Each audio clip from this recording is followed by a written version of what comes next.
current affairs, facts and opinion, their future in our hands. Markets, globalist technocrats versus the people. A line in the sand. The McIntyre Report. And welcome, folks, back to the McIntyre Report. Jerry McIntyre reporting on behalf of Australian National Review. I just got back out of Australia. Actually, I was just in the city of Melbourne. I used to live in Melbourne up until 2018, and I intuitively must have felt like it was time to leave. It was great to be back in my home country, first time in 6 months, and I didn't get harassed at the airport, which was somewhat of a surprise. It doesn't always happen that way for independent journalists. We usually now can be trumped up on anti-Semitic charges. If we're critical of a nation dropping bombs on children, that will get you arrested in some countries, especially if you're a journalist. But Melbourne, what's really going on in Melbourne? Spoke to a lot of people there, and many people, I was surprised just how many people are quietly planning their exit, either their money to be relocated overseas or themselves, or even part-time, if not full-time. Listen to Victoria has been slammed as the worst state in the nation to do business. Victoria, the socialist state? Bad for business? Who would have thought? The state of hate, where if you don't conform to the far left, you're a fascist or a racist.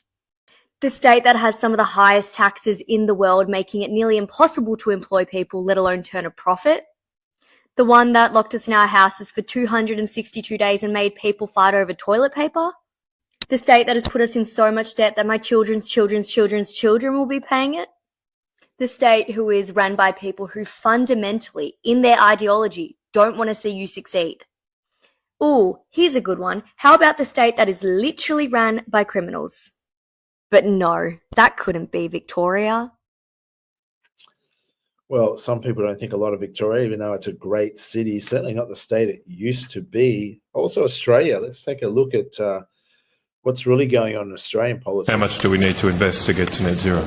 So I'm not sure exactly what question you're asking over what time frame. The goal is net zero by 2050, so that's the time frame. That's right, and between now and then there's a lot of private investment that will take place. I'm only asking, didn't you just do a modelling exercise? Yeah, we did. So how much, what's the figure? So I'm not sure whether we have a figure of the total amount of investment, but it's also, I'm not quite sure how meaningful the question is. Some of this investment is government, some of this investment will be private sector. In fact, the vast majority of it will be in the private sector. I'm asking for both, because presumably the modelling exercise looked at the whole economy. So how much capital investment is required to get to net zero by 2050? Dr. Heath, do we have a figure on that? So it depends exactly how you're asking the question. So the modelling exercise, as we discussed at the last estimates, was designed to understand the path to net zero. The baseline of what would happen if we didn't have the target is not something that was part of the exercise. So and you we can't discussed tell that me, last time. despite all the modelling that was done and the spruiking the government's done of it, you can't tell me how much money Australia has to spend to get to net zero by 2050. Matt Canavan there, National Senator, asking some pretty pertinent questions. I mean, bungling bureaucrats can't answer a simple question. They're so committed to getting us to net zero, which put us back in the rock ages, these leftists. But they don't even have a clue how much it's going to take to get there, because it's just an airy-fairy goal. Just sounds nice, political net zero. What a load of crap. Australia has record high energy prices. I can't imagine why. For a rich country, Australians love paying tax. Well, no, they don't really. It's an absolute scam. Australians are always so scared of being scammed, yet they're being scammed by their mainstream media and governments who are complicit in ripping off Australians. Australians should pay no tax. It's a small population for a very large continent. Every Australian should get a dividend or royalty. Why pay income tax? That's right. You pay income tax because you're controlled, Australia, yes, America too, and the West, by a fake state created in 1948 by a banking cartel family who invented income taxes. Their name starts with R. I won't mention it. You should be able to figure it out. But that would be a banker-wanker state that controls your immigration policy, pushes up your property prices to ridiculous levels that no one can even afford to rent. And there's surely a correction coming. But Australia could be so rich if only we had a nationalist leader and not puppets for the globalist leaders. Why is the government happy to give away 50% of our gas exports royalty-free, PRT-free? Well, we have the tax settings we have in place there. They reflect decisions of government. The work that other ministers are doing on the future gas strategy, on rebuilding the energy system, making sure that we have that available and raising revenue to support priorities is, it's an all-consuming part of mine and the Treasurer's job. Seems like a pretty easy win here if we actually said that these natural resources belong to all Australians. You can export it and make a profit, but you actually have to pay for them. And there is overwhelming support, both in the Parliament and in the public. And yet the government went for the weakest option that was proposed by Treasury to reform PRT. So what's going on here? Why are you putting multinational gas companies' interests and profit ahead of Australians' revenue? I don't accept that. That's your view, Senator Pocock. I don't accept it. We're going to have to rotate the call. Doesn't accept it, but the reality is gas exports and most exports are going overseas with little revenue. Look at Norway, has a massive sovereign fund. Why does Australia have that? Look at Qatar, how much it charges on its gas exports. Why doesn't Australia do that? Well, that's right. Australia's just a little globalist puppet colony, isn't it? That gets raped and pillaged, and guess who they send the tax bill for? That's right, to you Aussies that are still living in Australia. Did you realize if you don't leave by 2025, that even if you keep a mobile phone, new tax laws, Australia now wants to become more like America because the fake state that owns us wants your taxes to tax you to death. No matter, even if you leave Australia in 2026, they still intend taxing you on your global income. If you have a mobile phone registered in Australia, you'll be considered a tax resident. If you spend more than 45 days, it used to be 180 days, in Australia, now only 45 days, and you will soon be considered a tax resident. If you have an Australian bank account, they'll consider you a tax resident. All this bullshit for this banking cartel family that created a fake state in 1948 that people want to stand with for some reason. That's why you pay high taxes. And why do you have record property prices? Because they control your immigration policy. And banks like high property prices because they can sell you high amounts of what?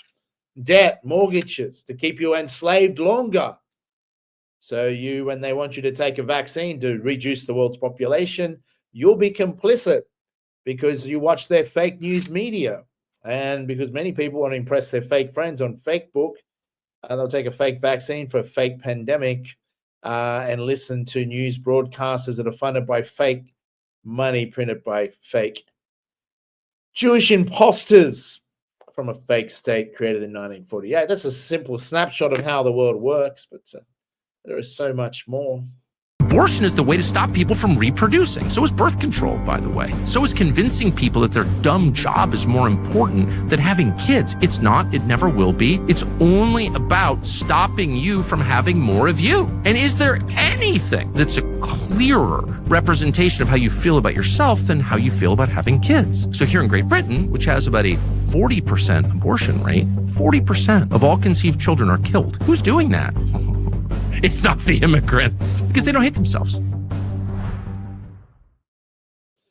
Tucker doing a great job asking some pretty pertinent questions, as independent journalists are allowed to ask. The feminist movement, we know now, we found out, was funded by the Rockefellers, global elites. Were they really caring about female rights, or were they more caring about, as Tucker said there, convincing females that a job is more important? You don't need to rely on a man. Don't grow up to rely on a man. Get a career. Forget kids. You'll have a career when you turn 40 years of age and you're kidless and wondering why there's a very limited market of men that want to marry a 40-year-old childless woman, and you're climbing up the corporate ladder only to discover it's leaning on the wrong wall. At that time, sadly, many people realize they've been sold a false dream and they're about to have a fall. Be aware of all agendas pushed upon you, folks, because they could just be being pushed by a globalist elite that have a nefarious agenda, but they'll, of course, always wrap it and disguise it in a pretty agenda, like climate change. It's for the environment, right? Must be, because globalists are telling you, right? The fake news media is telling you something, you know it's probably fake. go to a quick ad break. We'll be back with some more after this break.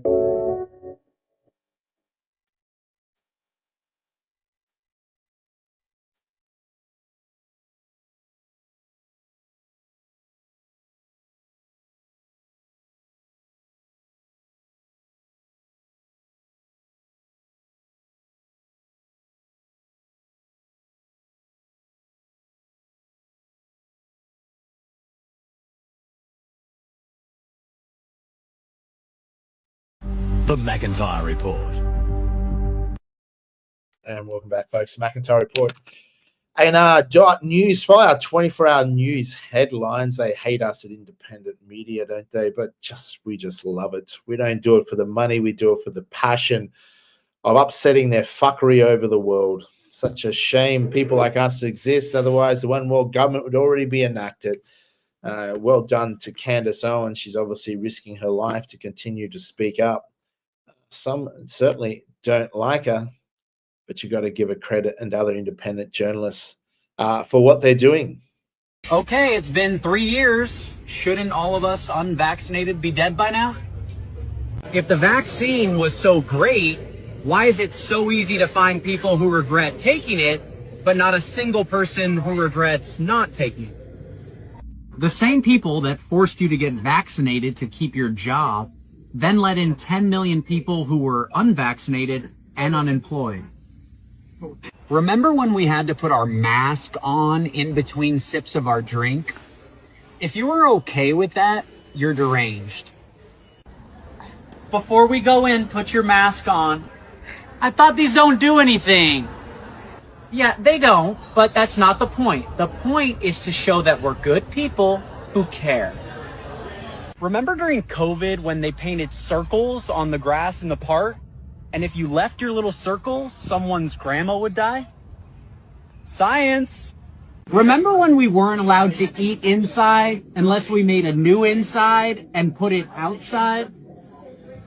Whenever you're feeling dumb, just remember there are people who stayed in their homes for a year because the TV told them to. Remember in 2020 when a certain group was allowed to burn cities while everyone else wasn't allowed to go outside? That was weird. Guys, I know I make fun of COVID a lot, but I'm actually grateful in a way because COVID made me realize who the true psychopaths are in this country. Well said. It's true, though, isn't it? Is anyone hasn't taken the vaccine really regretting it? They've covered up well, haven't they? The death rates, excess death rates are through the roof and continue to be high. Estimates were like 6 months ago, as many as 30 million people have died based on insurance data, 13 to 30 million. The 5-10-year death rates, who knows what they're going to get to, but we forecast that the most likely case scenario was going to be 100 million deaths within a 10-year period from COVID. The best case scenario was going to be under 10 million. Well, we surpassed 10 million deaths a long time ago. In the first 90 days of the COVID vaccine, it surpassed all the death and injuries reported for all vaccines in the history of mankind. And statistically, we know it's only 1 to 10% of deaths and injuries reported. So God knows how many people out there are suffering, but people have a heart attack and it's like, oh no, nothing to do with the vaccine. People have turbo cancers dying in 3 months of being diagnosed where they used to have 3 years. No, it's clearly nothing to do with the vaccine. But unfortunately, it's going to continue where people are going to die unexpectedly, die suddenly. That's the new normal. Of course, it's never anything to do with the vaccines. If you knew who was really behind Bitcoin, you would run as fast as you fucking could to sell it. I know. 100%. If you knew who owned Bitcoin or who started Bitcoin, and you had Bitcoin, you couldn't sleep at night. I know. 100%. And when the real founder of Bitcoin comes out, it is my humble opinion, and there's nothing humble about me, Bitcoin will go to fucking zero. One day. And a microsecond, whoop, like that. Wow. Some of you may have heard him say that before, a billionaire.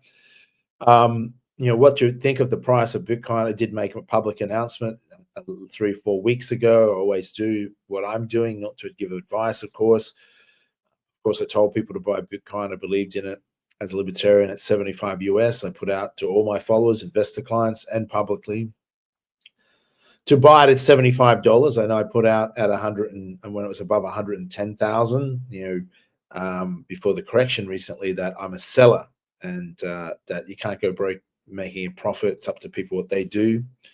But I was selling out and subsequently dropped from 125,000 down to 82, 83,000. I think it's back up to 91, 92 now. I'm not suggesting for a second it's not going to go 120, 150, 250 or higher. But I no longer believe in it for a multitude of reasons. It's up to you what you do, but I think the biggest money's been made in Bitcoin. You could have got in at $100 and 10x it to 1,000, or 100x it to 10,000, or 1,000x it to 100,000. That's a 10x now, buying at $100,000 US to get it to hopefully go to $1 million one day. Not quite as exciting. You have to risk a lot to do that. Not saying it won't, but letting my followers know I'd sold. I'll keep a little bit, but I no longer consider it an asset class. You think COVID was a war, or equivalent? It's absolutely a war. Yeah. There are 2 wars going on. Yeah. All right, maybe 3, right? There's a war in COVID, technically, right? That biological war. There's a cultural war. Mm-hmm. When we shut down every small, mid-sized business and bankrupted gym owners and restaurateurs and bar owners and everyone that work with their hands in the blue-collar labor, 100%. while we enriched Wall Street and hedge fund managers. Right, everybody on Wall Street had the best year of their life, and everyone that actually was a blue collar laborer. Not only were they bankrupted, they were thrown in jail for showing up to work. Right. Had their reputations destroyed, their accounts frozen, etc. There's definitely a cultural war there. You still can't talk about it, right? Mm-hmm. Right? It's still very difficult to talk about. And then you had a currency war, a war on the currency, when you basically determine that the interest rate is going to 0, you're inflating the currency through the roof. You're devaluing someone's assets, right? I am devaluing your currency. And of course, all of the derivatives of the currency. So there was a currency war as well. And if you didn't notice it, right, you must have been in a coma for the year. That's Michael Saylor. Obviously, he's a pro Bitcoin, but it's true. I read the other day that in the last 3 years, I think 90% of all US dollars has been created in the last 3 years. There was a massive currency war, massive printing of money through the COVID period and since, and deflating your assets. And they can export that inflation around the world. And that's why the US dollar will come to an end, because Russia was sanctioned, and China and other nations, and Iran. Well, we're not going to support this scam anymore. If you want to stop the fuckery in the world, you want to stop these people who think they're better than you, that think God chose them, and they have supremacist issues, and they want to rule over you and enslave you through the issuance of money, and they just print fake money, and then you have to accept it, and they invent fake taxes, but they're real for you. You have to pay them. I would be telling them to go shove it. And the way you tell them to go shove it is to know how the world works and who these group of people are. And do something about it. Speak up, or be a slave. It's your choice. It's your choice. How many accidents have they had to admit to? For one, the hostages. Remember when they killed their own hostages waving a white flag, and they said, oops, that was an accident. The World Central Kitchen convoy. That was another accident when they killed 7 aid workers, calling that one a grave mistake. The Rafa tent camp airstrike, that was also a whoops, our bad. That was just an accident. That killed dozens. They also had the medics that were attacked. Remember the medics? And we saw the footage of the medics being totally attacked and killed, all the medics. The Al-Mawasi strike that killed 1, injured 30, they called that technical errors. And oops, sorry, our bad, when they killed that 5-year-old little girl that was in a car surrounded by her dead family waiting to be rescued. I can't even talk about that. Look at all those journalists getting cell phone reception right there in that location. And this is where Israel bombs. And then 9 minutes later bombs it again and says, whoops, just an accident. Our bad. Sorry about that. 9 minutes apart. Kim Iverson there doing a great job, independent journalist. But yeah, it's strange. All these accidents, purely accidental, of course, like purely accidental dropping bombs on children. And how did we know that would kill them? How did we know that would create peace in the Middle East of pieces of children's body parts? I mean, how were we to know that? I mean, that's just an accident, right? Fueling the planes and getting taxpayers' money from the United States and weapons. And so, it's not like it's premeditated murder or anything, is it? Israel is now completely diplomatically isolated. There's 130 plus countries that recognize Palestine. And now you have 2 permanent members of the Security Council, 2 nuclear powers, 2 members of the G7. They're added to that too, as well as Canada and Australia, which are close allies of the United States too. And not only that, the Europeans are taking other measures too. The Prime Minister of Italy, Giorgia Meloni, said this week that she is going to put sanctions on Israel. The European Union is drafting sanctions against Israel in the European Commission. The pro-Gaza flotilla, which is supposed to bring humanitarian relief to Gaza aboard 52 civilian vessels, is going to be escorted to Israel by an Italian naval vessel. Spain has put an arms embargo on Israel. Other countries are reviewing their intelligence and security relationship with Israel. They're becoming completely isolated by Europe. And to the extent that there was a thaw in relations, that is totally on ice. What's more, Israel's losing even their partners in the Middle East. The United Arab Emirates said if Israel annexes the West Bank, the Abraham Accords are over. Egypt is now working with Iran. Saudi Arabia is working with Iran.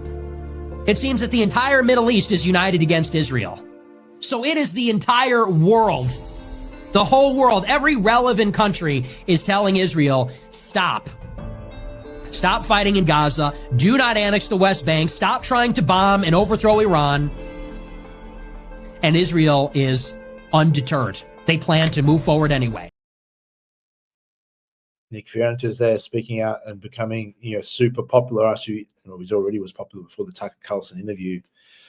But whether you like Nick or not, says a lot of things that are true and can't be denied. Just like others are now also questioning, and maybe more should.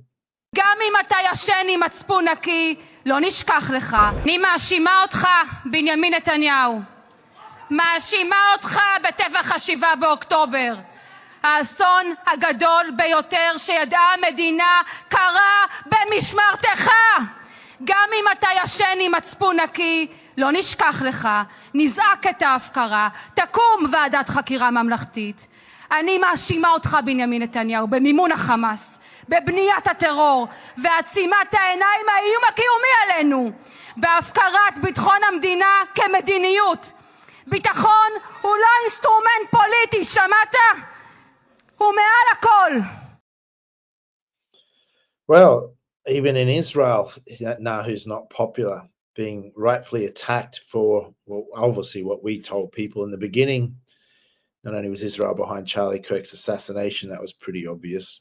So obvious, we put up $10 million as a reward, and no one will challenge us on it here at Independent Media and Australian National Review. And we told you shortly after October 7th, wait and see, and you'll find out that Israel did October 7th. The number one suspects, prior history, capability, motive, and you will find that out if you haven't bothered to do the independent research and already draw those conclusions that Israel did October 7th, just like they did September 11th, just like they bombed USS Liberty to start a war with Egypt, and many, many other things, including the Bali bombings. 6 ملايين لا يوجد أي دليل بأن هناك 6 ملايين يهودي قتلوا، وربما حصلت محارق لا أحد ينفيها، وهناك معسكرات اعتقال صحيح، ولكن الدليل على أن هذا الموضوع مسيس وليس إنساني ولا حقيقي. كيف نتحدث عن 6 ملايين ولا نتحدث عن 26 مليون سوفيتي قتلوا في تلك الحرب؟ يعني 6 ملايين أغلى الممارسات نفسها كانت على كل الاتجاهات. لم يكن هناك طرق قتل مختصة باليهود ولا طريقة تعذيب مختصة باليهود. في كل الأماكن نفس الطريقة استخدمتها النازية، ولكن القضية هي قضية مسيسة ولتزوير الحقيقة ولا حقا للتمهيد لنقل اليهود من أوروبا باتجاه مناطق أخرى هي فلسطين. اليهود الذين أتوا إلى فلسطين هم يهود الخزر شرق قزوين، هم وثنيون و تبعوا الديانة اليهودية في القرن الثامن الميلادي، هاجروا إلى أوروبا وأتوا إلى هذه المنطقة. That's Assad, the former Syrian prime minister, just highlighting some things, not denying that there weren't people, obviously political prisoners in prison and war camps and people weren't executed. But the reality is this whole story that was fed from childhood that 6 million Jews were gassed by Hitler, simply not true. Now, is that anti-Semitic to accept the truth? No, it's just deluded to continue to believe such a lie by liars. It's one of the greatest financial scams on top of, it's just outright offensive to suggest to people to believe something that's not true. Yes, there were atrocities committed by both sides of the war, but the real atrocities and real Holocausts that were committed, like real ones that can be verified, were committed by the Rothschilds. That's right, the founders of Israel. But they deflect from all the ones they did and call us Holocaust deniers if we question the one that's most questionable. Pretty pathetic, right? Let's go to a quick ad break. We'll be back with some more just after this.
The McIntyre Report.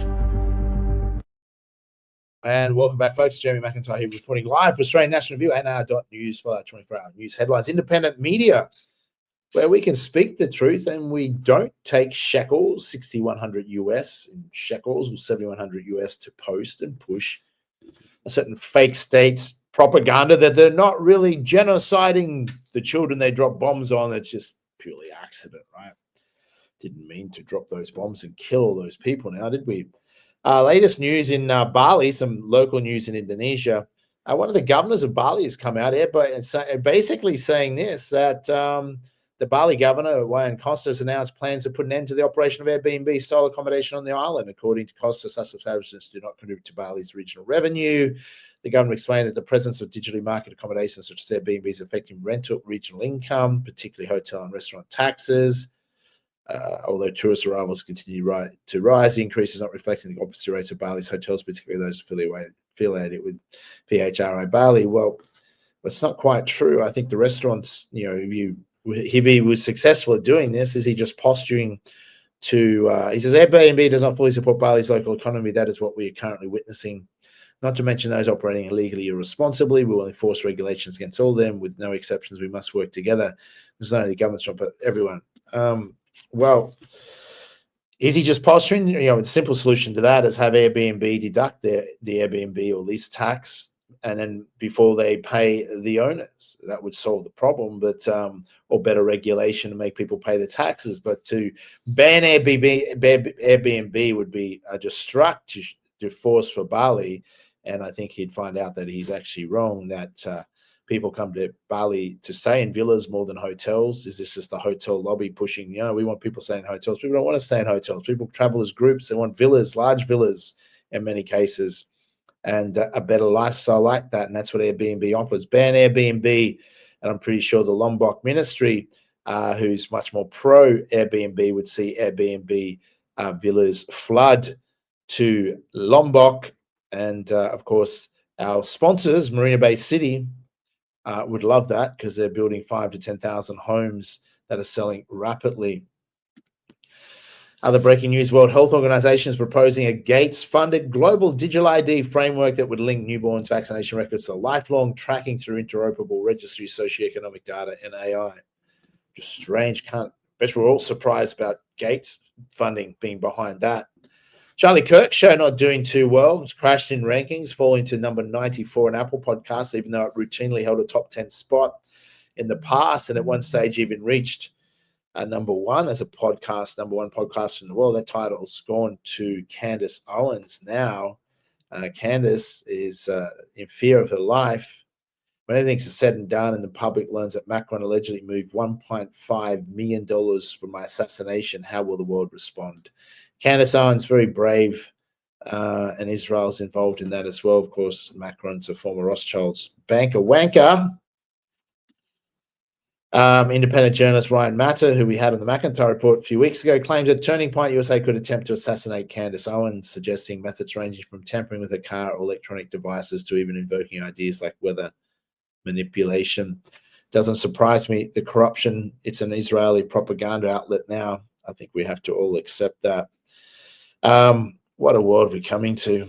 Maybe we should just stop blaming these people. I mean, what have they ever done wrong? What have the Jewish people ever done that's bad? What have they ever done to anybody? Nothing, okay? I mean, except communism, but, sure, that rose out of Judaism and killed 100 million Christians, but, other than that, what's the big deal? Fractional reserve banking, okay, sure, yeah, the Fed and all that is not great, but other than communism and fractional reserve banking, what, the Middle East wars?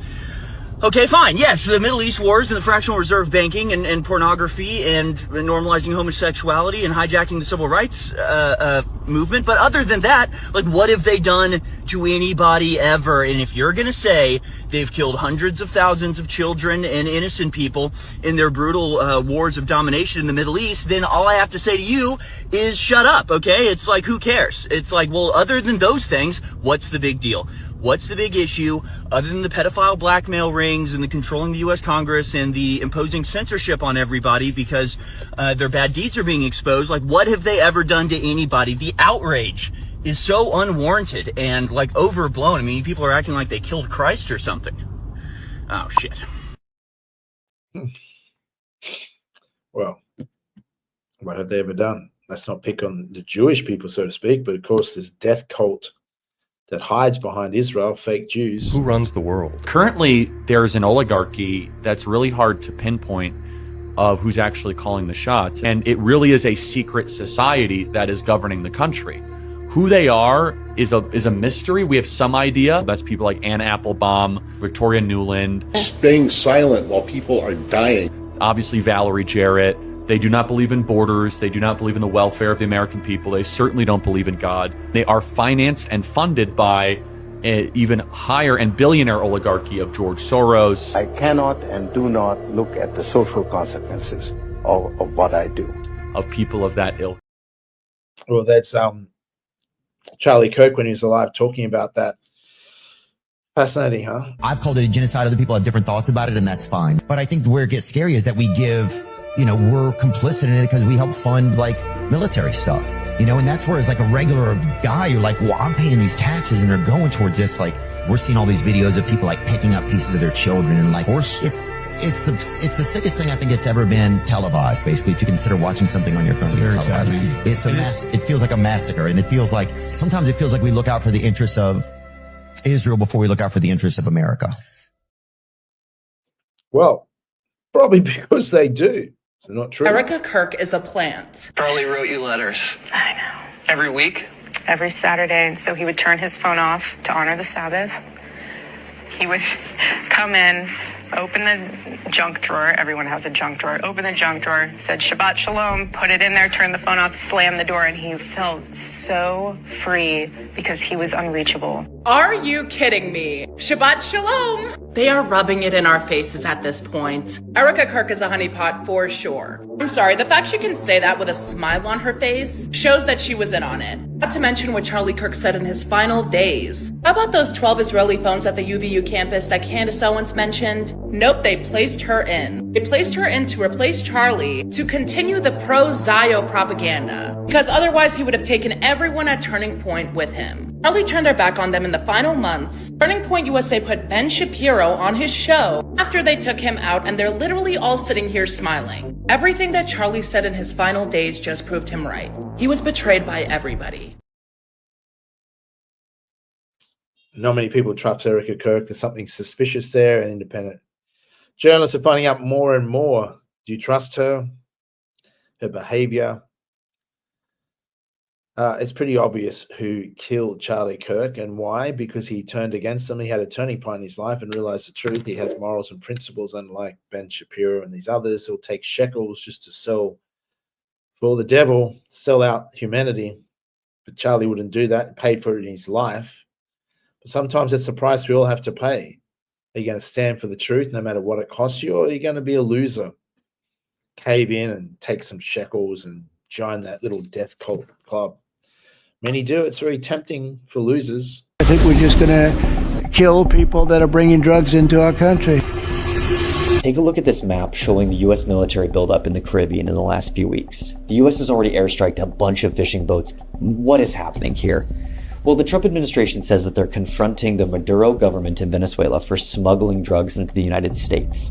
The only problem is Venezuela doesn't account for much of the drugs coming to the US. So why do this? To understand the real reasons behind this, I want to take you back to a private meeting that happened in Washington last month, where the World Bank, the International Monetary Fund, Barclays, and a bunch of hedge funds and investment firms had a meeting with Venezuelan opposition leader Maria Corina Machado. On the agenda, investment opportunities in Venezuela after Nicolas Maduro is removed from power. And what would be the biggest investment opportunities in a Venezuela that's more friendly to the West? Of course, it's oil. Venezuela has the largest proven reserves of oil in the entire world. The big oil companies want in on the action, but they had to leave Venezuela when Hugo Chavez kicked them out. They would love to get back in, but first, they need Maduro out of the way. And it looks like the Trump administration is happy to oblige. Leading this charge is Secretary of State Marco Rubio. Rubio wants regime change in Venezuela, mostly for ideological reasons, like fighting socialism. But he's been super successful in swaying President Trump towards this conflict. Trump has wanted regime change in Venezuela for ages, primarily because he wants their oil. Earlier this year, Trump nearly made a deal with Maduro to ease up pressure on Venezuela. In return, Venezuela would stop sending oil to China and would open its oil reserves to American companies. But Rubio, he hated this deal. So he convinced Trump that it would just be easier to remove Maduro from power and take Venezuelan oil by force. Oil companies are, of course, cheerleading this conflict. Chevron currently operates in Venezuela with permission from the Trump administration, and they would be well positioned to take advantage of a new Western-friendly government. ExxonMobil has been covertly calling for regime change in Venezuela for years, funding think tanks and using them as a mouthpiece to call for a new government. ConocoPhillips has been suing the Venezuelan government for years and recently won a judgment against them. And of course, all of these companies are major Trump donors. So needless to say, the vultures are circling and they're hoping for a kill. Watching all of this happen, I can't help but remember the Iraq War. An American president bent on regime change sells the conflict to the American people, claiming that a foreign government is an imminent criminal threat to the American way of life. Meanwhile, the true motivations are much more basic. Capturing resources that benefit American corporations. In early 2001, the Bush administration and Dick Cheney were already holding meetings at the White House with oil companies. The topic of discussion? Investment opportunities in a post-Saddam Hussein Iraq. There's still time to turn this around, but with Congress refusing to act as a check on the president, it's really hard to see who's going to stand in his way. Yeah, very true. Of course, they didn't have oil. I mean, they blame it of the communists. It's got to go after communists, or now it's up to drug cartels. They always cover it up for you, so you're meant to believe what they're doing is true. But of course, it's always about the oil. And who controls America? That's Israel. It's theft. Theft and genocide is all they know. Imperialism, colonialism was Israel. Well, the founders of Israel, they control the British Empire, before that, an American Empire. Theft. And they don't like China and Russia being close to Venezuela. And they call it, they basically sanction it to death so people go into poverty to topple governments. They haven't been able to topple Maduro. So they're like, you leave or we'll take it by force. We're going to steal. I mean, it's just blatant theft. That's the West, folks, because we're on the right side, right? That's perfectly, that's the way you're meant to behave in life.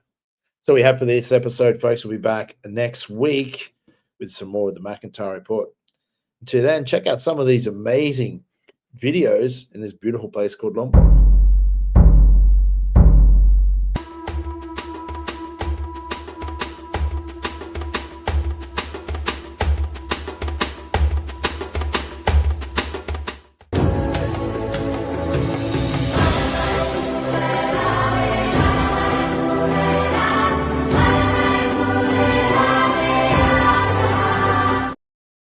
What does $78,000 get you in Bali? Introducing Resort KNVOs by LUX.